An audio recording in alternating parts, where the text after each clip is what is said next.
Hi guys, it's Femi here.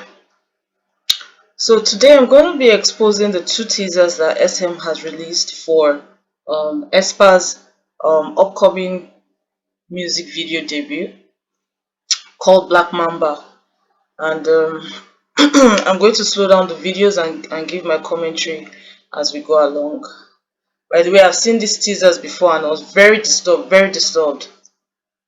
And I had to skip some parts because I don't do snakes, guys. So when we get to the scenes of the snakes, I'm out. Like, I'm going to skip that. But you guys can watch the full teasers on SM Entertainment's channel if you want. Alright, let's begin.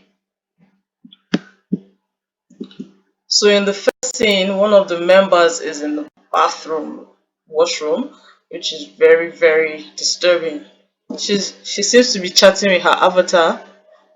Okay, so this is Winter, and she seems to be chatting with her avatar. She's dressed in pink and blue, and pink is symbolic for um better sex kitten, better programming. So we see here pink symbolism. MK Ultra symbolism is used by handlers to advertise their slaves, just like cat symbolism is used to showcase the subject's sex kitten altar. The color pink is used to display the childlike sexual altars. This type of symbolism will be used for a beta slave or someone under sexual programming. Beta programming has the most primitive sexual instinct and no moral convictions. The color pink is traditionally associated with femininity, sexuality, and purity. It is also used to characterize a childlike personality, which is why in programming it is almost always associated with child alters, which are related to the core personality of the victim. Programmers typically view this alter as weak because it is easy to break down and make cry. They can exploit it to their advantage by attacking the true self of the victim. If the handler wants to advertise the virginity of the victim to other handlers, they may dress them in all white or pink, signaling that the child is still a virgin, which means a lot more money for the handler when the victim is sold into prostitution. As the victim grows older, it is less and less likely that they are still a virgin, which is why the color pink is also used to symbolize sexuality. And we see she has like she is bejeweled. She's bejeweled here. And like when I was going through the teasers, I noticed that there's a lot of jewelry programming. There's a lot of jewelry programming in the teasers. And jewelry programming is like a reward type of system in satanic ritual abuse and programming and stuff like that for their for their for the victims being submissive and obeying the orders of the handler. There's a reward system. um Let me just read it for you guys a little bit from here. This is a blog site that belongs to a victim of um, MK Ultra, and in this blog, a lot of their programming is exposed. So one of the things talked about is jewel programming. So let's see. So this is the summary, but there's more details here if you want. So basically, either metals or jewels is a form of reward-based programming. Here's how it works. The child is shown a piece of jewelry such as a ring or else a large example of the jewel or metal being put in. They are asked, isn't this amethyst or ruby, emerald, diamond beautiful? The child will be eager to look at it, touch it, and is encouraged to by a trainer with a soft, kind voice. The trainer will ask the child, wouldn't you like to be beautiful like this jewel or metal jewelry? The child is usually eager to be. Here is a sparkling gemstone placed in their small hands. The training often begins between age 2 and 3. Of course, they want to be beautiful, sparkly, valued. The trainer will extol the beauty of the gem or metal, will tell the child how special, valued, wanted gems are, and basically build up the idea of becoming like a jewel. The child is then told that in order to become a jewel, they must earn the right. This involves A. Passing through the steps of discipline. See chapter 3. B. Passing special tests. C. Being rewarded for special achievements. And all this include like abuse. Over time, with the help of drugs, hypnosis, shock, and other trauma, as the child goes through its training process, it will begin earning its jewels and or metals one by one. These will be full, these will become full altars inside. Not only that, guys, but we see here with the colors that it's a form of programming. As we see here, color coding. One form of programming that is quite common in the Illuminati is color programming. Why is it done? The answer is that trainers are human and also quite lazy. Color programming is a simple way to organize systems and allows the trainer to call up alters easily within a system. With the thousands of fragments that many multiples in the cult have, colors is a way of organizing them into easily accessible group. So if you scroll down here, it gives more information on that. So yeah, just look in the description box for the link. Okay, let's go back to the video. So let's go back to the video. So skipping that. This I noticed here. Oh, hang on 1 second. On her shoe, do you see the triangle there? It's like her shoes seem to be made of clothing material. Maybe that's supposed to be like fashionable or whatever. They're like covered with clothing, but I spotted a triangle. I don't know if you guys can see it, but there it is. Um, yeah. Okay, so let's move on.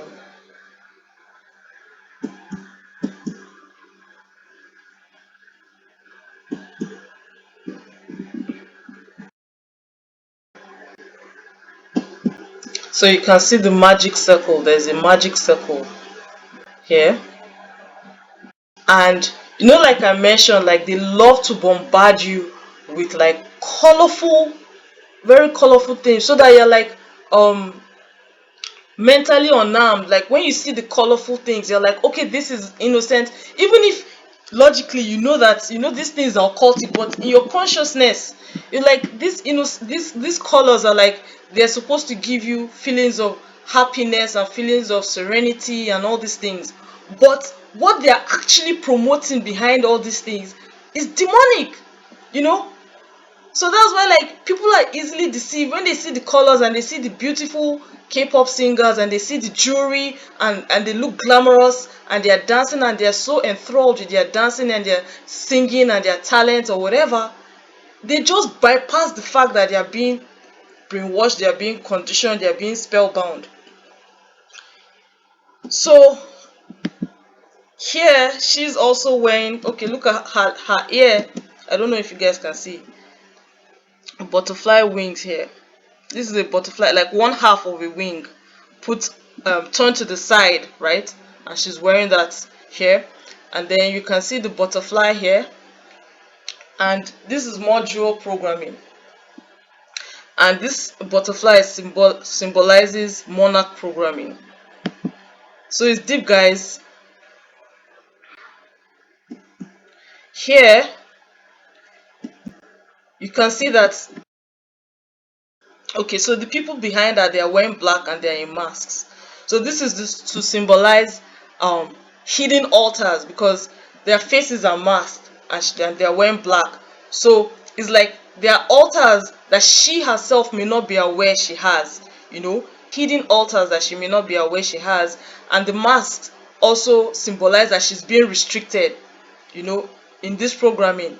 So they're creating altars in her and they're also restricting her, like restricting her personality, restricting her freedom, restricting probably even her like how she lives her life and everything. Let's carry on. She looks a bit like Crystal from Effects. just there. And then, okay, so let's see. More, look at like their nails bejeweled. and the rings.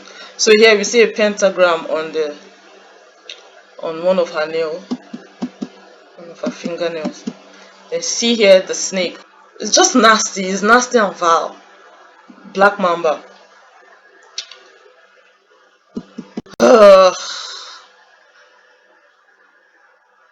So we see here the Tesseract cube, which if you've seen my you are being programmed for an alien invasion and AI takeover, this was explained as is man's way of trying to access the fourth and fifth dimension. You know, they're trying to access it. It's crazy. Maybe I'll put the short clip.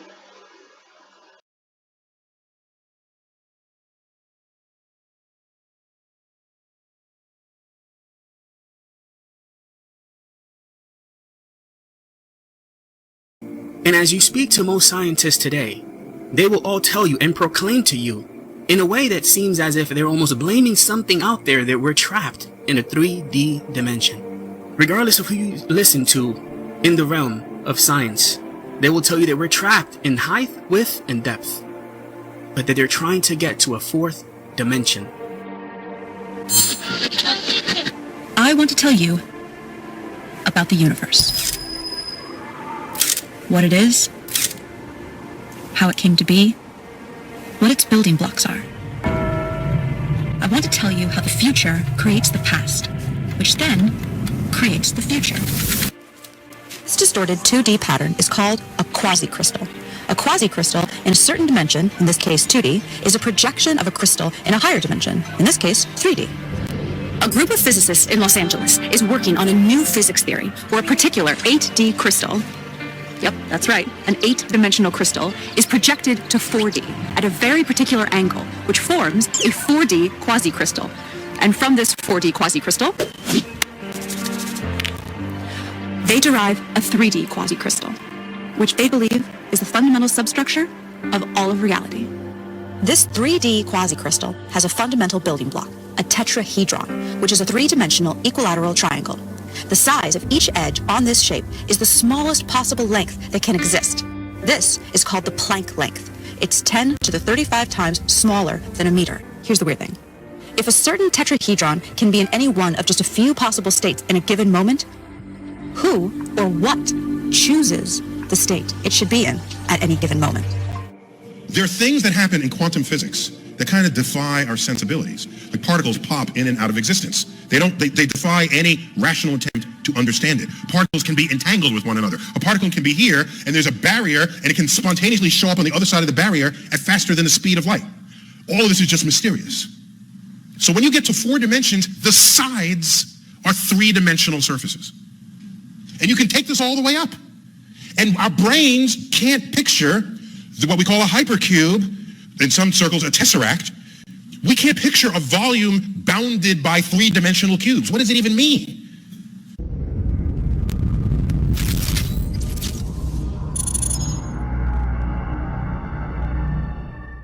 So as we dive into other dimensions, let's deal really quickly. Let's pause that and let's deal with the tesseract. And let's deal with the cube.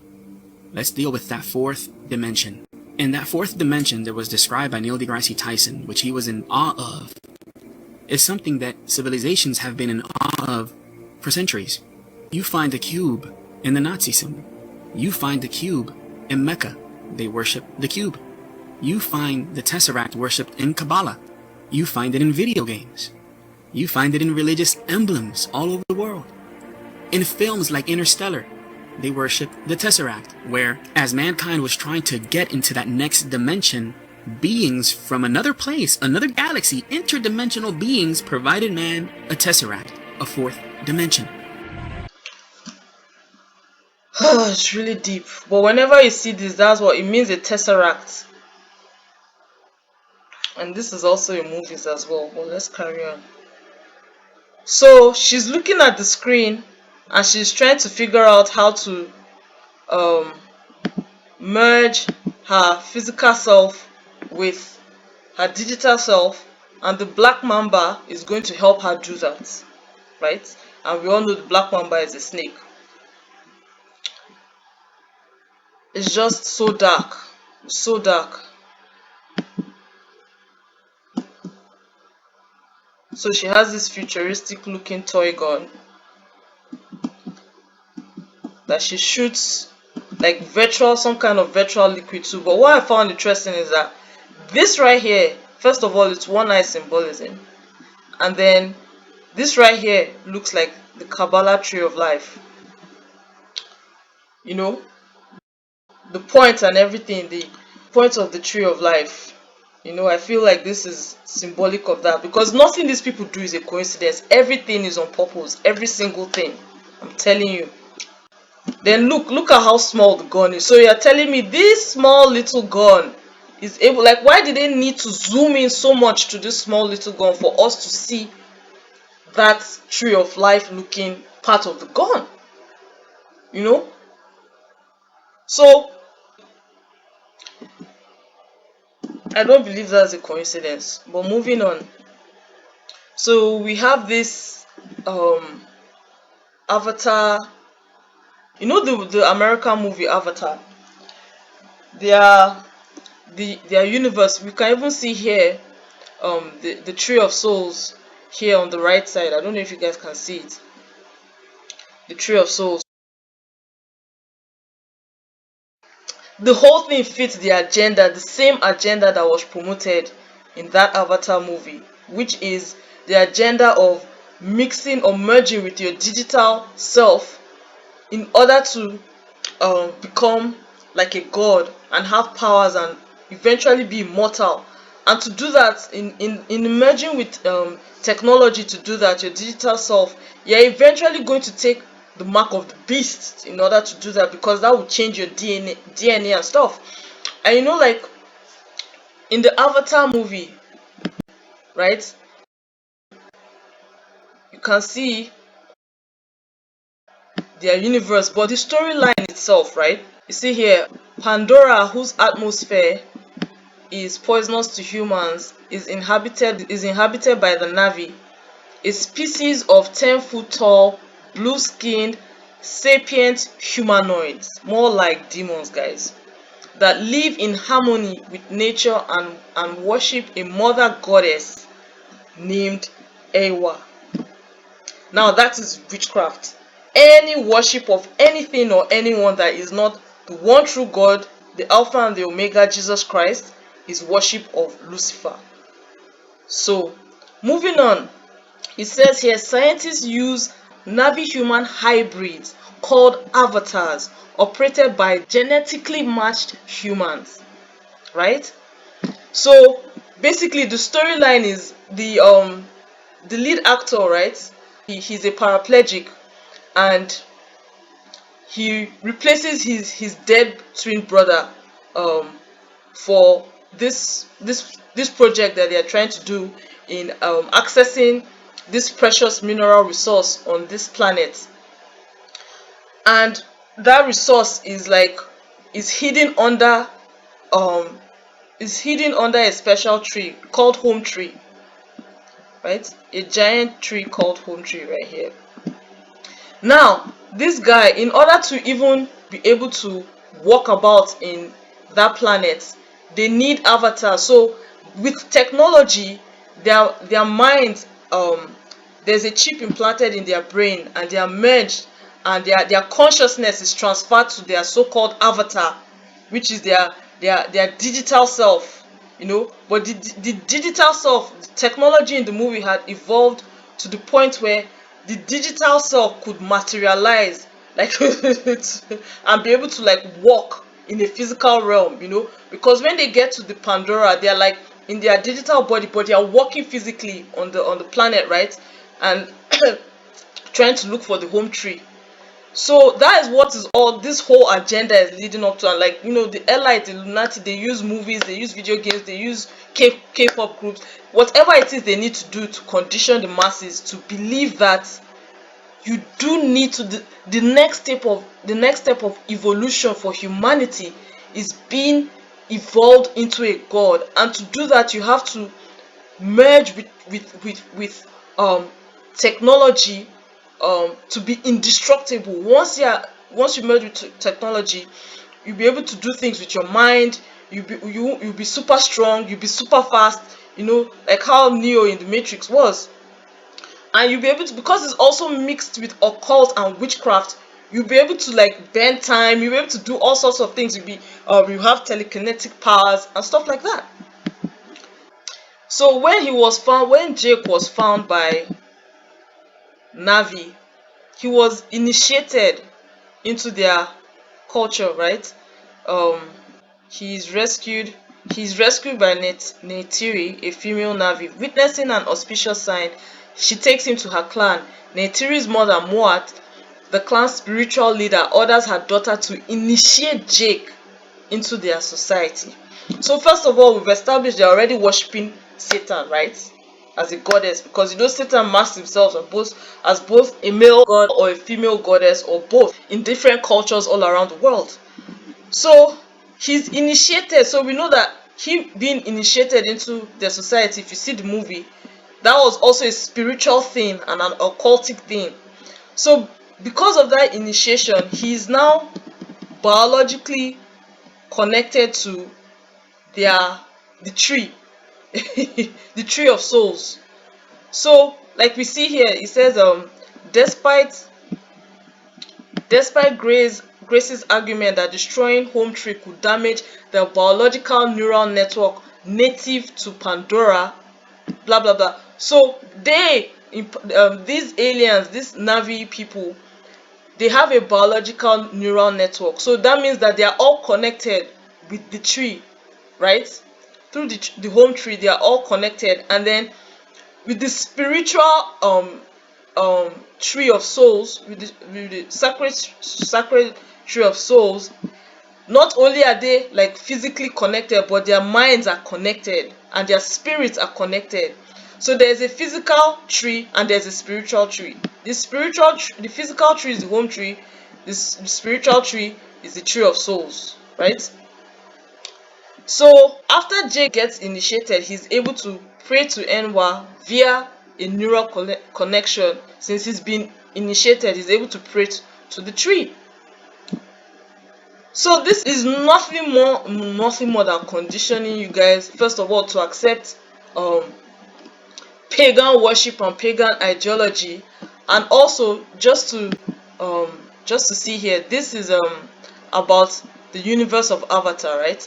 So look at the technology, the humans that invaded their universe, Avatar's universe. Look at how advanced technology was at that time.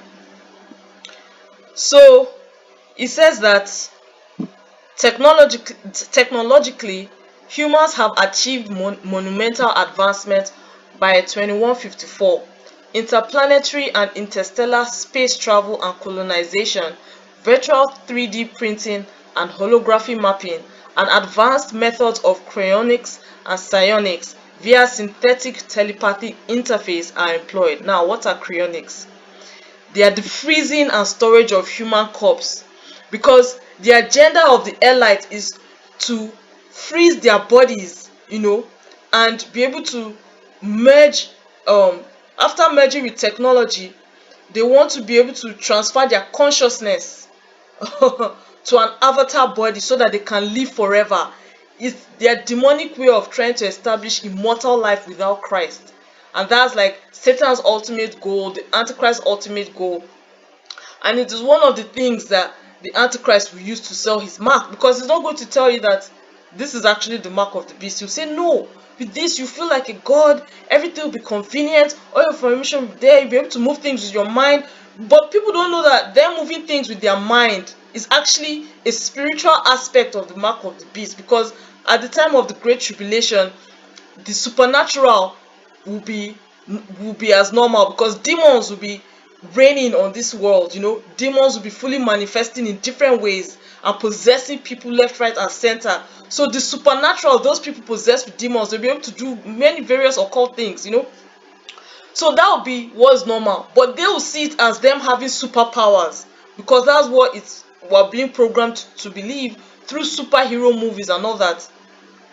Then we see here psionics is a proposed discipline that applies principles of engineering to the study of paranormal or psychic phenomena such as telepathy and psychokinesis.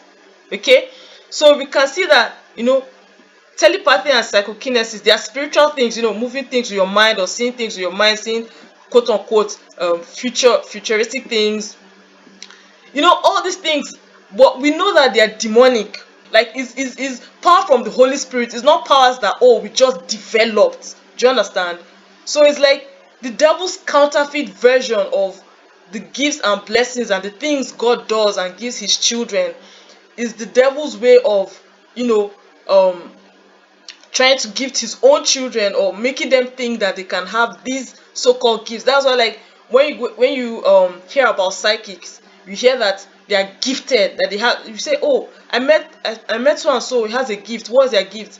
Gift of seeing the future, gift of being a psychic, gift of. But these are demonic. Like, whoever has those so-called gifts is demonically possessed, even if they don't know that that's what they are. Like, they are possessed, because some of them is bloodline. But I'm saying all this to just give you guys a deep background into the fact that it's a bigger agenda, and ESPA is just one part of conditioning for the larger agenda. It's just one part of it. So they are playing their role, and SM Entertainment as a whole, Lisuman, and just the K-pop industry, they are doing their role in these end times. They are distracting people, putting spells on people, to the point where people just, it's a stronghold. Like, people are addicted. They are addicted to Korean entertainment industry. There's a stronghold on them, so it's only the name and blood of Jesus that can set you free from this stronghold, because they've put spells on the music, spells on the music video, and many of the idols themselves, they are in the occult themselves. And even those that are not in the occult, or not necessarily in the occult, they are being influenced by the occult, because when you take part of something, you receive the spirit of that thing, whether you realize it or not. But let's carry on. I have to be careful here because I have to skip the snake scene. Okay. So they're just doing their dance. But yeah, that is what this background represents. A fantasy world, the avatar-like world that's filled with the tree of souls and all that. So, and making you, it's pleasant to the human senses because it's colorful, and people like flowers, they like pretty things, they like trees. And then you see this digital butterfly in this so quote unquote physical world. So they are being merged. The digital world is merging with the physical world.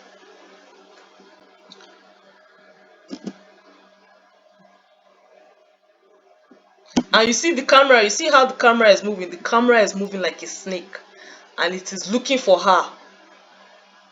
It is moving like a snake and looking for her. Then more butterfly. So this is also symbolic of monarch programming. Anytime you see the butterfly.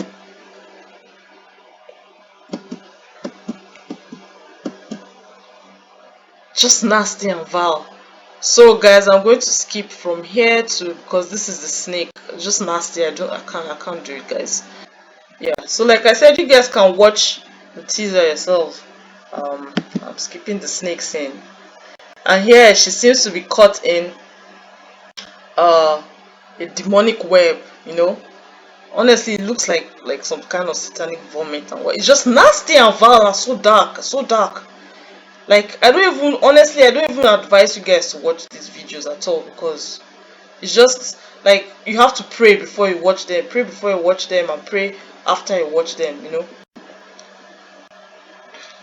Every time I make videos like this, I pray beforehand and afterwards, because I can't, like, this is just, it's so dark. Oh, nasty. So, okay. Let's move on to the second one. So vile. So here, it starts off with the sun rays, which is symbolic of sun worship. And she's sitting on water, and water is a portal for going into the spirit realm, or for spirits coming through the spirit realm through the physical dimension. So, and we see behind her these rays. Whenever you see these rays, these are representative of sun worship. You know, it's basically worship of Horus, really. Even on the pyramid, like the American dollar bill, when you see the pyramid, at the top of the pyramid, you see that you see the eye in the middle of the triangle, but behind the triangle you see rays of sun, because that's the eye of Horus, and then behind it, that is Horus himself, the sun god. So these rays are representative of Horus, the sun god, and worshipping him. And it's also above as above, so below, because the water reflects the upper part of the rays. Also, on some Eye of Horus or Eye of Lucifer symbols that you see with the triangle, you see the rays like shown, the sun rays shown like halfway up or halfway down. So sometimes you see them looking halfway down, like to look like lashes, but it's just symbolic of the sun. And sometimes you see halfway up, it all means the sun god Horus, which traces back to Egypt. But let's carry on.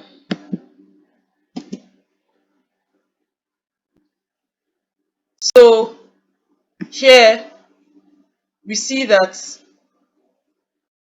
she's bejeweled.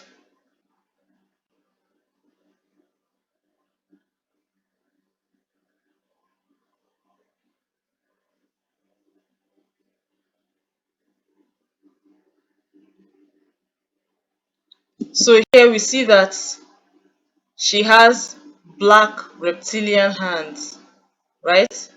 She's bejeweled, covered in jewelry, and she has black reptilian hands. So she's basically, she herself is basically half serpent, half human. Because the reptile, the only reptile in this MVTs is the snake, right? The mamba, as that's what the title is anyway. So we know that that reptile is snake. So we can tell very clearly that she is being possessed by this snake, you know, because it's spiritual, right? They are just showing you that in the spirit she's being possessed, and not just her, but her and her group, they are being possessed and influenced by this snake, you know, by this demonic spirit.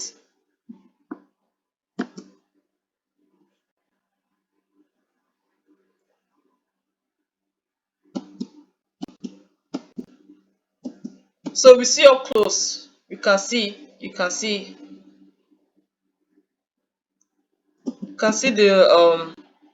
her hands here. You can see it better that it's reptile hands.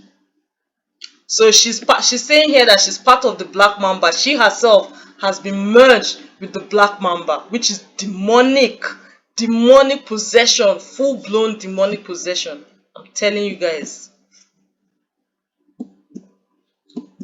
So now her alter self, the demonic possession that is within her, has come out, you know, and we can see that this is herself, because we can see the hands are the same, right? The reptile hands is also merged with human body, and is also wearing the same jewelry she's wearing, which you can see on the left side here is a snake jewelry, which is occultic, very popular in the occult world, snake jewelry.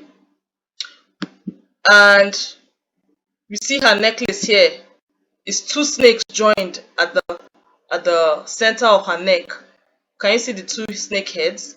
So two snakes is so demonic, because the Bible talks about the old serpent, you know, the dragon, the devil, Lucifer, Satan. So biblically, snakes represent Lucifer. So with what we know about the occult elite and their agenda and everything, if they are talking about or showing you snakes in videos, they are telling you that it is Lucifer that is orchestrating the whole thing and just using these people as puppets, you know. using them, possessing them, sending his demons to possess them, influence them, and then these people, many of them are willing. They are willing to be used because they are lost. They lost for fame. They lost for success. They lost for power. They lost for people worshiping them. You know, that's what the whole celebrity culture is even based on in the first place. Because basically, any worship that is not to the true God is worship of Satan himself.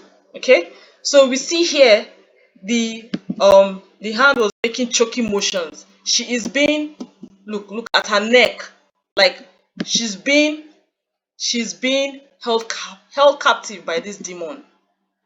Spiritually, she's in bondage. All this, look at this jewelry, even though to us it looks like jewelry, but she's being chained down in the spirit realm. She's in chains. She's in bondage by this snake. So this is supposed to be her alter self, like I said, wearing the same jewelry she's wearing, with as we'll see, with the same crown, with the exception of the with the sun rays, with the exception of the sun rays. So we can see fully here that the crown on this demon has sun rays. And not only that, we see firstly, we see here one eye symbolism and also duality, the right part of her face being light and the left side of her face being darkness. And this demon is wearing the crown with rays. So this demon is supposed to represent Satan himself, Lucifer, because he is the one that is worshipped as the sun god. The sun god is Lucifer himself. And this altar, this demon, is also half human, half snake. You can see with the reptile skin here, which is so nasty. Ugh. So nasty. So possibly they'll show you more of that in the full MV, which I'm not watching at all. So her alter self, like I said, you know, with the water is a portal for spirits to manifest. So her being here was already an occult ritual in order to manifest the demon, to call up the demon, you know, to take control of her, to take hold of her, to possess her. So in this scene, it shows that she's willing, you know, she was willing to be possessed just so that she can be the queen or be seen as the queen by the world. That is like we, her audience. We see her as someone that is just perfect, you know, with the crown and beautiful, with the jewelry and everything. But the truth of the matter is that she's in captivity, she's spiritually bound, and she needs prayer. She needs Jesus. This whole group needs Jesus. The whole industry needs Jesus. Honestly, it's just so demonic. Well, let's move on.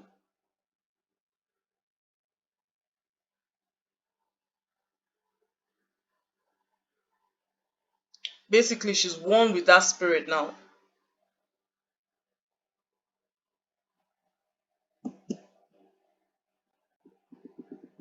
Okay, so that's the end of the video, guys.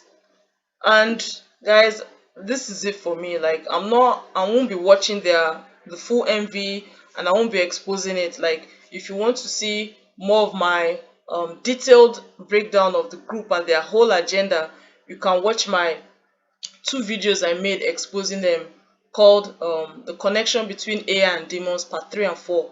So I examined the Esper group because there's a larger agenda at play, and they are just part of it. So personally, I just don't believe I have any more to add as far as this group is concerned. I feel like I've said everything I need to say at this point, unless God leads me to like say anything else or whatever. But for now, I believe like this is it for me with this group. But I'll see if God leads me to like talk about more K-pop groups or whatever. I just follow God's lead, you know. So I hope you guys pray before you watch the videos, but I highly advise you not to even bother watching the video. Alright, that's it from me, guys. Till next time, love you all in Christ. Bye. Charter City is stunned by the sudden rollout of Rook Unlimited's most fantastic device ever. The Smart Mark. Throw your other devices away, because the Smart Mark is more than just a phone. It's part of you. Use it as cash. Book your travel.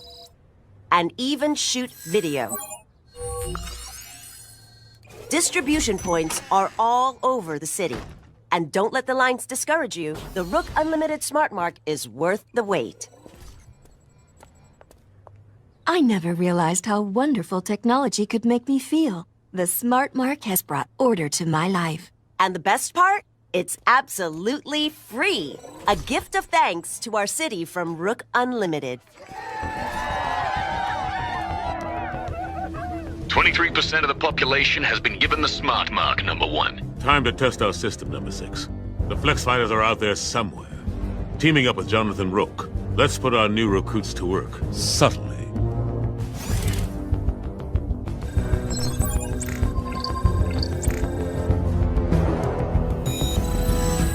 We should find the Flex Fighters.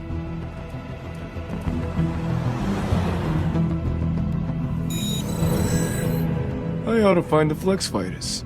We should find the Flex Fighters. We should find the Flex Fighters. Growing up in this city, the streets of Old Town, I saw the worst mankind had to offer. Chaos, disorder. I vowed to make it all change. To make it all better. All these years working in secret. Rising up the ranks of the tech men. It was all leading to this day. Order has finally been established in Charter City. No child will have to fear for their safety again. The people owe you the greatest of debts, number 1, for liberating them from the chaos of their lives. You guys love new tech. You didn't want to get smart marked? No way. That's clearly some shady biz. Who wants to be... You call yourself a man of science. World order is our destiny. Submit to a Smart Mark and join the glorious victory of order over chaos, or you will be eliminated. Yes, the Smart Mark. Seems pretty far-fetched, huh? Or is it?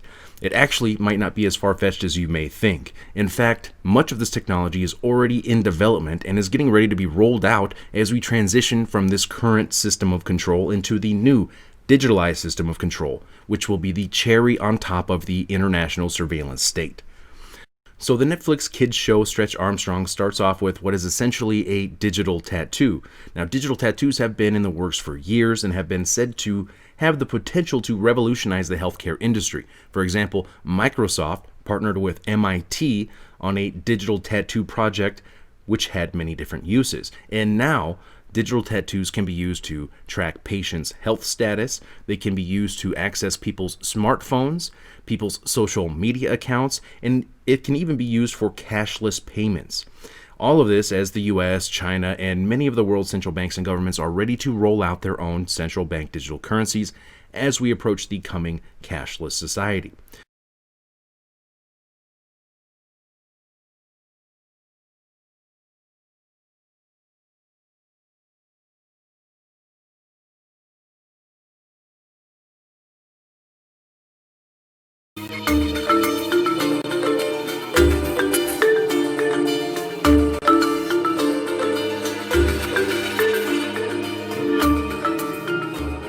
We talk about 3 bridges to radical life extension.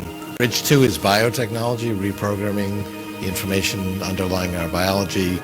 Bridge 3 is nanotechnology, going beyond biology. Bridge 1 is what we can do right now. And a major part of that is nutrition, because what we take inside of our bodies has a profound effect on our health. It's actually a pretty moderate program. It's not eat low carb or low fat. It's actually eat healthy carbs like fruits and vegetables, and avoid unhealthy carbs like sugar and starches.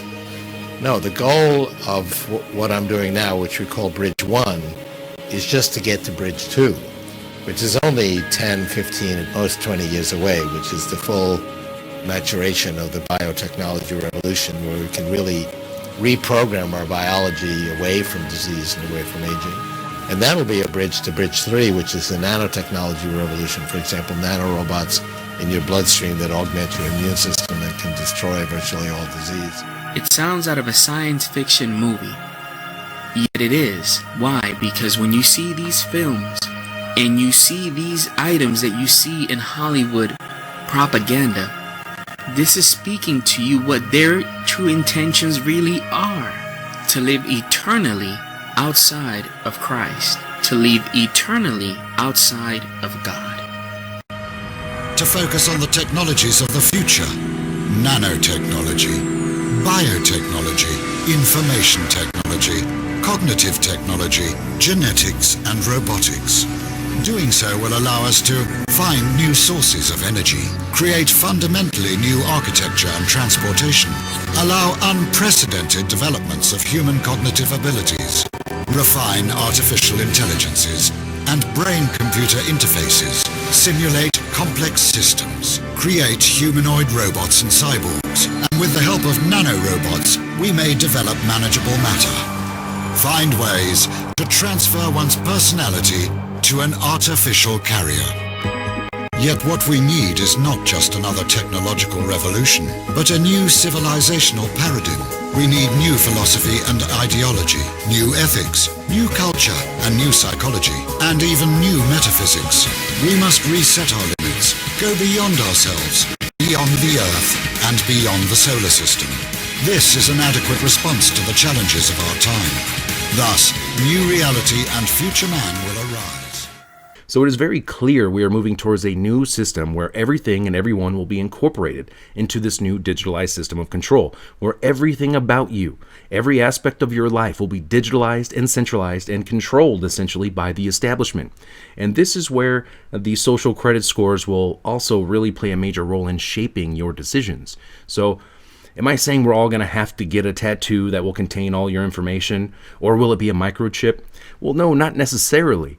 But when it gets to the point that Michigan, the state of Michigan, has to pass a bill providing a clear distinction that being microchipped could not be forced and has to be voluntary, we're probably not that far off.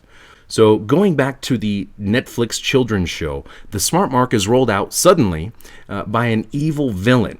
And the ultimate objective of the Smart Mark is mind control. Now, surely that part of the show must be too far-fetched, right? Well, as crazy as this sounds, no. Mind control is not too far-fetched, at least not for the US government, who conducted secret experiments on mind control like MK-Ultra. Mind control wasn't too far-fetched for the scientists who conducted experiments on mice and rats by implanting chips in their brains or having a brain interface. And that kind of reminds me of Elon Musk's Neuralink project, where he aims to literally implant microchips and wires into human brains, and with an end goal of integrating artificial intelligence into humans. You know, Monkey has been able to control the computer with its brain. Just, yeah. This is a penny. It's pretty small, right? It's roughly the same size as the tip of my thumb. Now, zooming in extremely close, this right here is the needle that will be inserted into your skull. Placing it beside a penny, you actually couldn't see it. As the robot inserts each thread one by one, at the end, there could eventually be up to 10,000 of these electrodes inside your head, each responsible for recording separate neurons which can later on be analyzed. But not only can they read data from your brain, they can also input data as well. It's a two-way street. It's sort of like being able to upload and download things from your brain.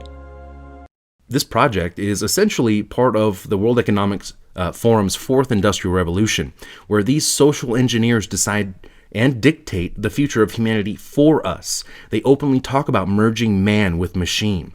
This is a transhumanist agenda being rolled out by the technocrats. I know this sounds crazy, and I wouldn't believe it if I didn't see it for myself, and I rarely ever ask you guys to do anything, but right now I'm going to ask everyone. After you finish watching this report, please search Fourth Industrial Revolution on YouTube, or click the link in the description and you will find the official World Economic Forum's own video on the Fourth Industrial Revolution talking about merging man with machine. You will hear them talk about gaining access to people's thoughts and emotions and building a construct for them to safely operate and think in. This is the definition of mind control. One of the things that I think is so essential to free and open societies is freedom of thought. And up until now, the conversation we've been having is around freedom of speech. Once we can access people's thoughts and access people's emotion, we have to create a space that enables people to think freely, to think divergent thoughts, to think creative thoughts. And in a society where people fear having those thoughts, the likelihood of being able to enjoy progress is significantly diminished. Now, do you really think that if the technocrats of this fourth industrial revolution were actually able to merge man with machine and have the ability to literally control your thoughts and emotions, that they wouldn't do it? Of course, it'll be sold as, the greatest scientific achievement in history, helping the blind to see and helping the disabled to walk. But history shows us that things which could be used to benefit humanity are all too often weaponized and used against it. So once again, going back to the Netflix children's show, is this predictive programming? Is this conditioning our children for the coming digitalized dystopian future enslavement of humanity? Or is this a warning? Share your thoughts below. You can follow my work on BitChute, Twitter, and activistpost.com. I'm Spiro. Thanks for watching. Good evening. I can see some of you are still busy with checking the WhatsApp messages on your phones. What if I tell you, in the future, you might not even have to hold your phone in your hand to do this? If you had the choice, would you implant your smartphone into your head? Let us do a thought experiment and try to imagine what it would be like if we lived in a world where this would be possible. In that world, you could access all the functions of your phone using your thoughts. Everything that you usually see on the screen would be displayed into your visual space. Sitting here and listening to me, you can look up who was this guy called Elon Musk again, just by thinking about him. The answer, including a nice picture of Mr. Musk, would instantly be displayed in front of you. With a quick thought command, you can share what you see and hear with a friend in Hong Kong, who can participate as if he would be here with us.